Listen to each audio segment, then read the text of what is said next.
Hello, and welcome back to the Follow Your Spark podcast. It's your host, Gina here. I can't believe I'm saying this. I'm so excited to be airing the 100th episode of the podcast today.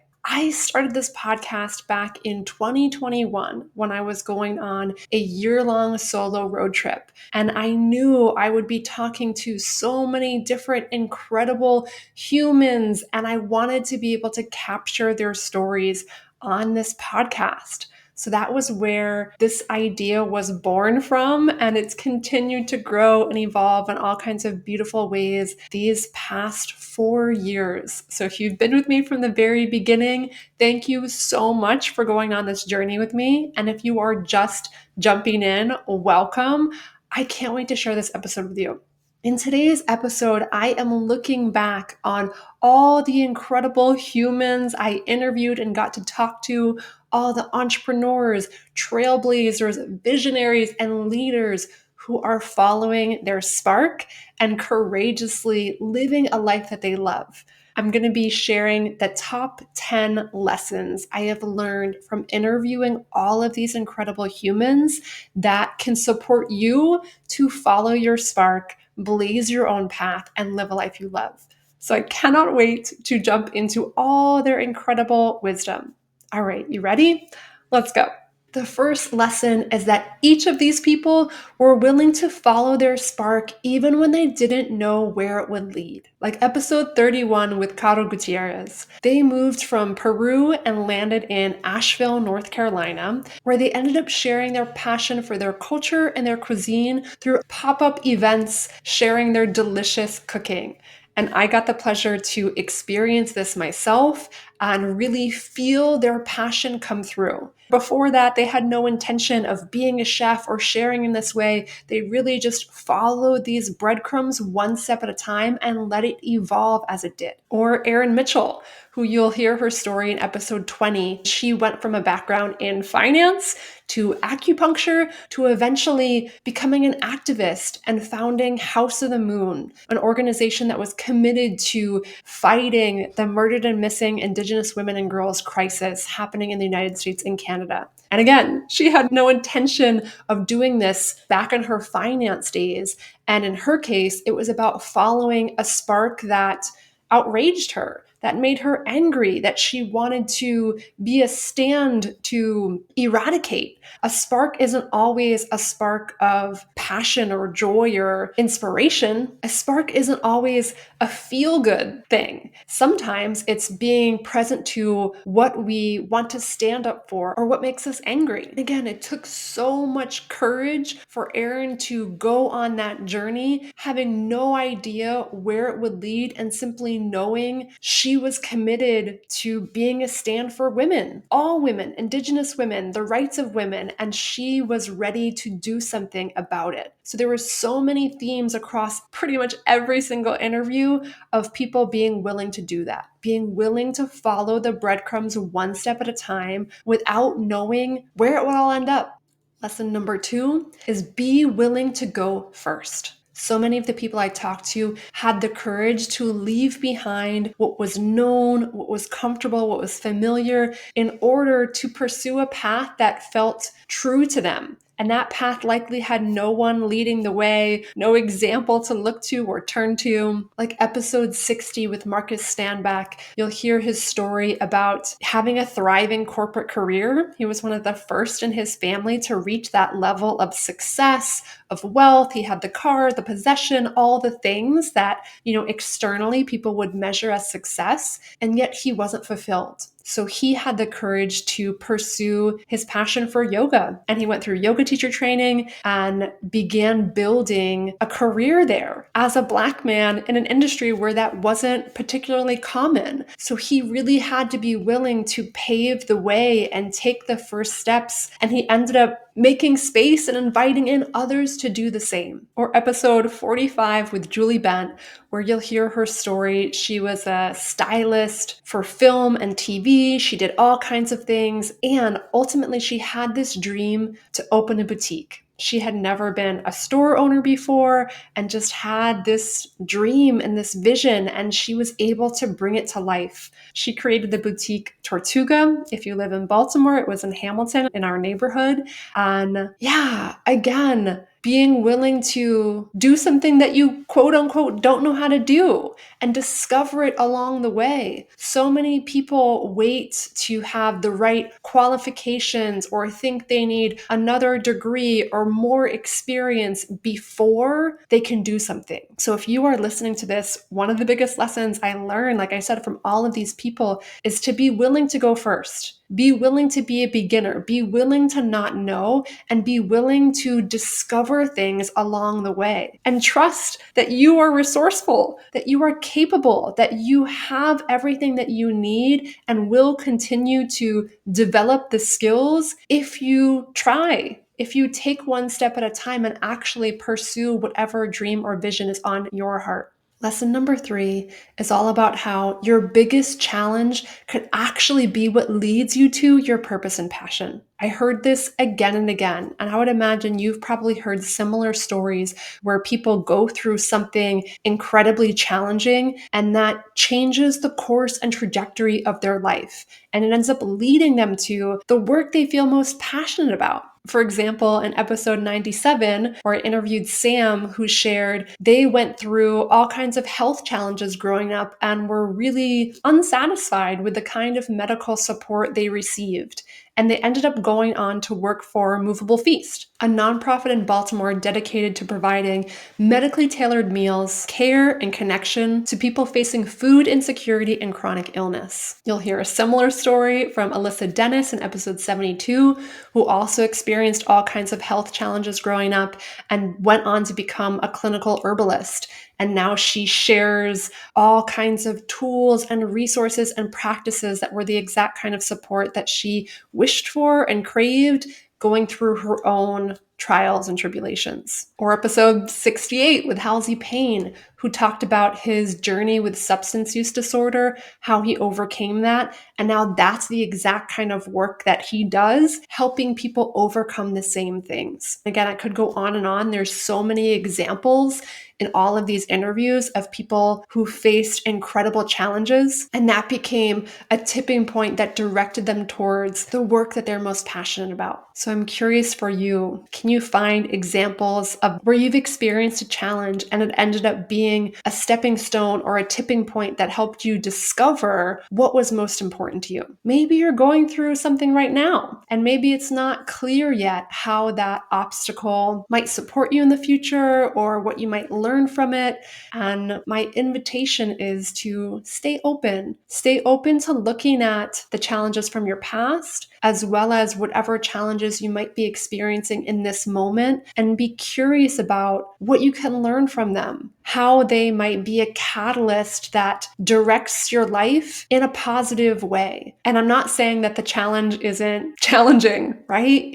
Each of us might go through incredibly hard experiences. This isn't about discounting that. It's about being open to the perspective that we can have about our own challenges and how we can choose to use them as an opportunity that fuels us, that teaches us something, whether it's about a cause that we're passionate about making a difference in or something that we hope no one else has to experience. It can be something that changes your life in a positive way if you let it. Lesson number 4 is about saying yes to your truth, even when it's hard and other people might not understand. This one is huge. So many people talked about in different phases of their life, really living according to other people's expectations and trying to please other people or fit into a box. And then there coming a moment where they felt like they couldn't do that anymore, that wasn't the way they wanted to live, and that they felt this deep call to really honor and prioritize their truth, their goals, their priorities, their voice, even if other people didn't understand. Like Mariel de Moya, who you'll hear about her story in episode 43. She talks about coming out of the spiritual closet and claiming her power as a psychic medium, and the fear that she experienced of what are other people going to think about me? They're going to think I'm crazy, all these different things. And now she helps other people do that. She helps other people claim their spiritual gifts and is able to really live in her truth and let go of worrying about what other people are going to think about who she is. And yeah, I know this one can be challenging because we all want to belong. We all want to fit in. We all want to build connections, and it can feel scary to put that at risk, to potentially risk relationships, risk people who knew and liked you, a different version of you, and maybe they're not going to resonate with who you are now. So when I think about this, what really helps me is actually the next lesson, lesson number 5, which is about being able to embrace and accept all of the emotions, both the difficult emotions as well as the beautiful emotions, to be able to hold space for fear, doubt, uncertainty, disappointment, and also joy, love, compassion, connection. Because when it comes to following your spark, living your authentic truth, that's inherently going to stir up emotions because it will likely invite you to step out of your comfort zone,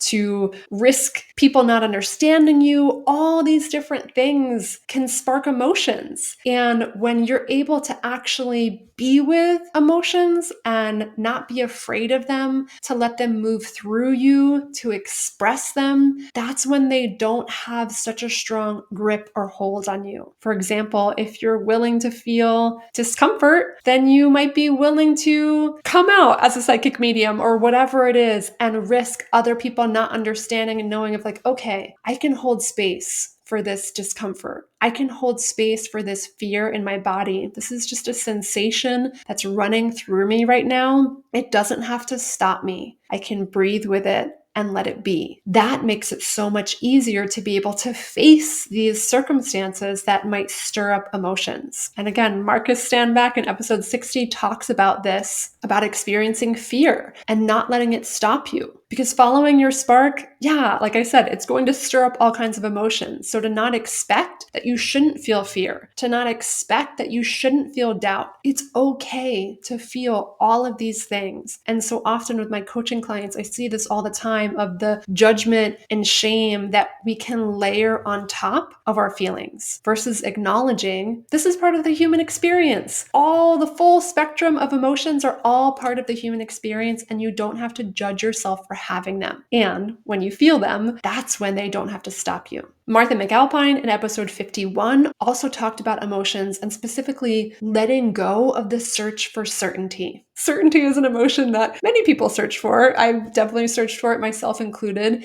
And when it comes to following your spark, blazing your own path, that certainty is likely never going to come. And we can find safety within ourselves without needing to know how everything in our life is going to turn out. So the more you're able to be with that uncertainty, to be with that fear, to be with the joy, also the curiosity, it'll make it that much easier to follow your spark. Lesson number 6 is about redefining success and enjoying the ride. I heard stories from so many people, again, when they're following their spark. Sometimes that includes making major changes or major pivots or leaving behind one entire career and starting over, being willing to burn it all down and create something new in their life. And part of doing that invited people to redefine success. You know, we can all have these external measures of, okay, I should be married by this age. I should have a job by this age. I should be making this amount of money by this age. I should have a house by this age. All these external measures of success that so often don't leave us fulfilled in the first place. So all of the people I interviewed, I really heard this theme come up again and again of being able to redefine what success meant to them and allowing themselves to create a life based off of that, not based off of these external measures. For example, Anya Jane in episode 12, you'll hear about how she had this thriving textile career. And then through different moves, at one point she moved from the UK to Canada. There were times where she was in transition and she ended up waitressing in a restaurant in her 30s after she had already built this thriving career, going to making minimum wage. And then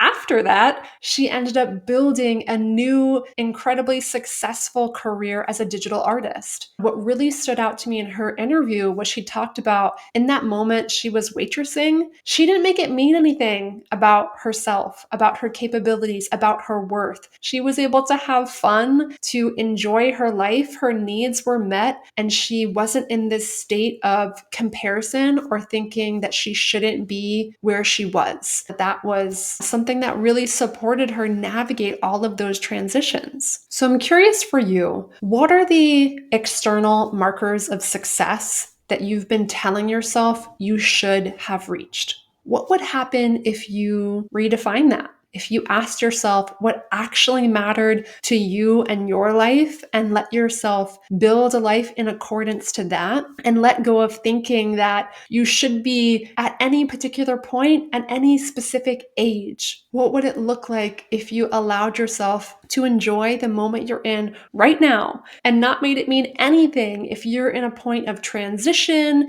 even if you were at a peak of your career and then you started over? That's okay. I know I definitely experienced all kinds of mind drama when I left the height of my Lululemon career, something I had worked so hard for and achieved this milestone of being a store manager. And then I left on my year-long road trip. I had to unpack all of that identity, my identity that was wrapped up in who I had become, and really coming back to redefining what does a successful life mean to me in this moment, today, tomorrow, the next day.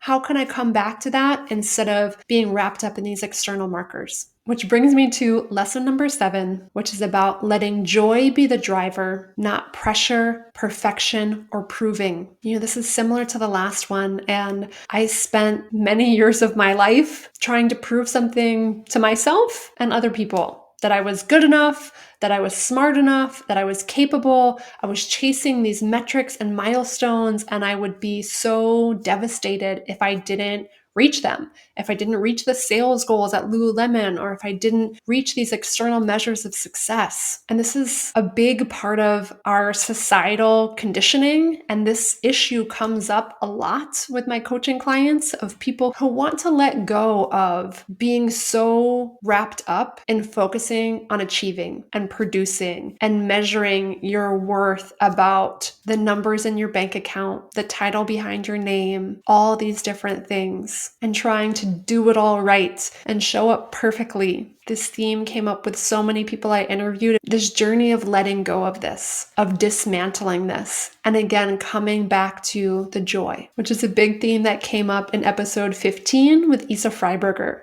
Isa is someone that I met in Madison, Wisconsin when I was traveling on my year-long road trip. And I went to a class, a salsa class that she was hosting called Spin Technique. And it was a class that I almost didn't go to because I was intimidated by the title. Spinning is something that I've had a story about myself in my own dance journey of I'm not good at it makes me dizzy, etc., etc. So I almost didn't go. And I'm so glad I did because the class was amazing and she was amazing. And in the interview, she talked about how, especially in the dance community, people can get so wrapped up with how people perceive them and wanting to be amazing and be this incredible technical dancer and super focused on this and lose sight of the joy, lose sight of the connection, lose sight of why you're doing it in the first place. So I'll ask you, where in your life are you doing something because you're trying to prove? You're trying to prove something to yourself. You're trying to prove something to other people. What would it be like if you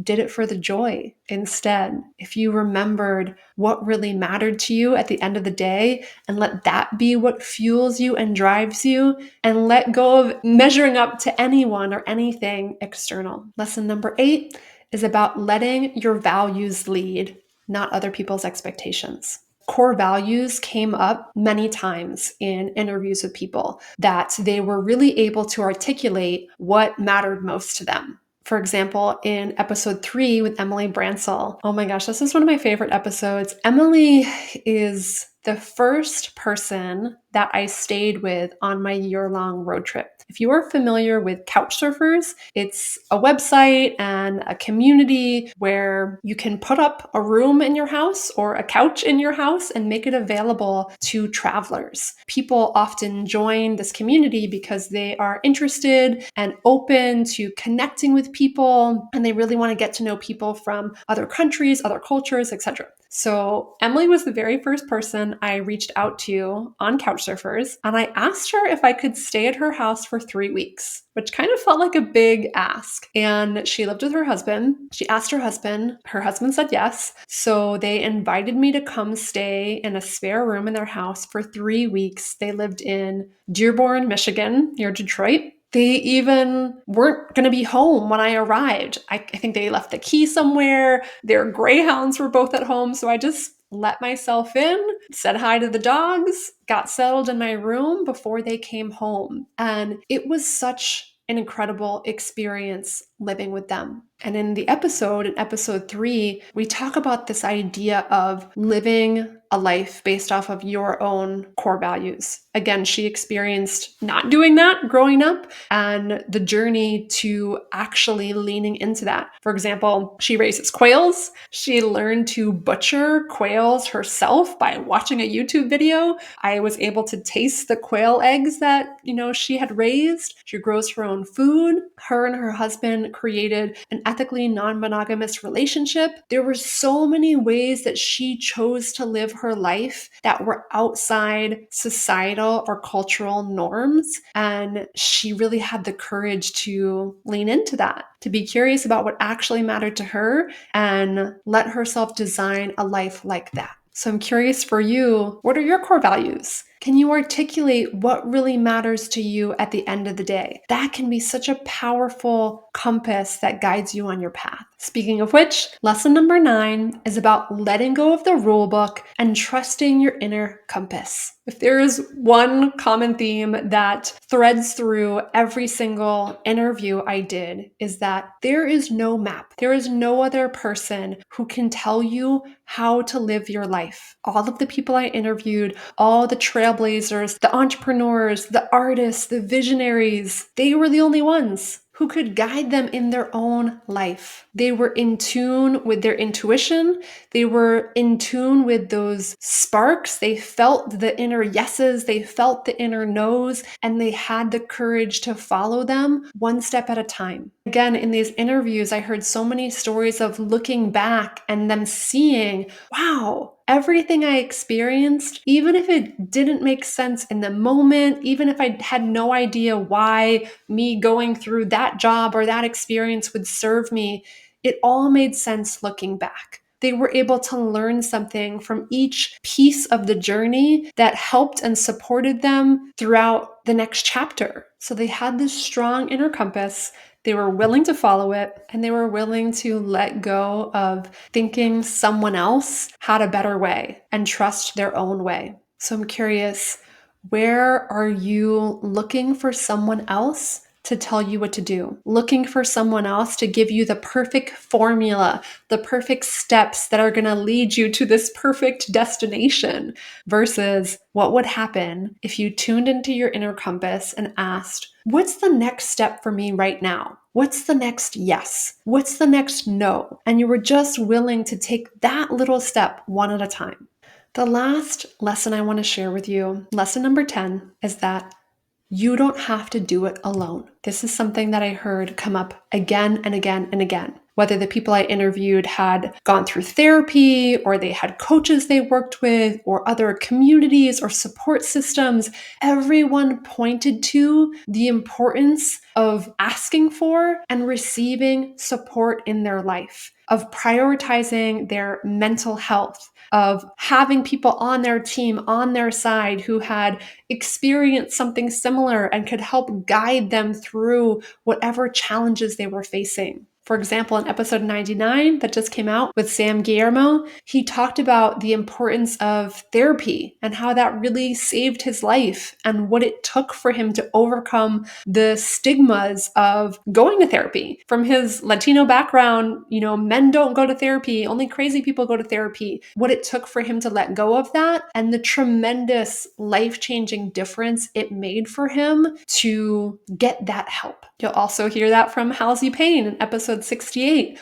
who struggled with substance use disorder and was able to go through recovery and 12-step, and how that totally changed everything for him. I already talked about how that became a catalyst for him to do the work that he's now doing, supporting other people. Every single person had some kind of story like that about someone who helped them along the way. Oh my gosh. It was amazing looking back at these past 100 episodes and all these people who had the courage to follow that spark of inspiration, passion, curiosity, and share their truth and gifts with the world. Every single interview touched me so deeply. And I was just thinking about also, I did an impromptu conversation with my friend Sarah from Sparkle Space that's actually on the YouTube channel. So if you haven't seen that, check that out. And Sarah is another facilitator at Sparkle Space with me. And if you haven't heard me talk about Sparkle Space is a community where we host movement experiences where people can come dance and move and connect with themselves and each other. And it's this incredibly beautiful container. And last year, she hosted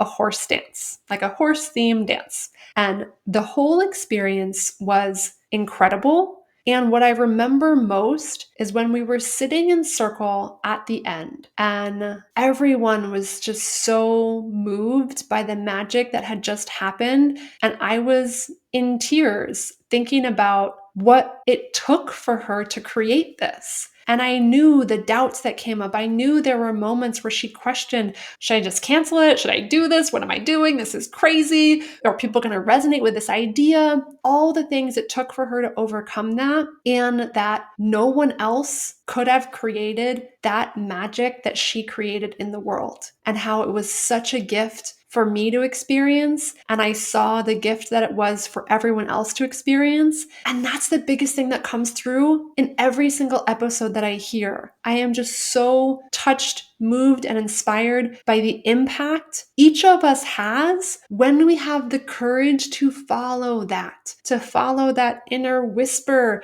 that idea, that pull that says, do this. Even if the idea feels crazy, even if you're like, who's going to resonate with this? Where is this going to go? To be able to trust yourself, even if the impact is just on yourself, even if the impact is just on your family or your community, and it can ripple out. So don't underestimate the impact that you can have when you follow your truth, your passion, you share yourself, your authentic voice.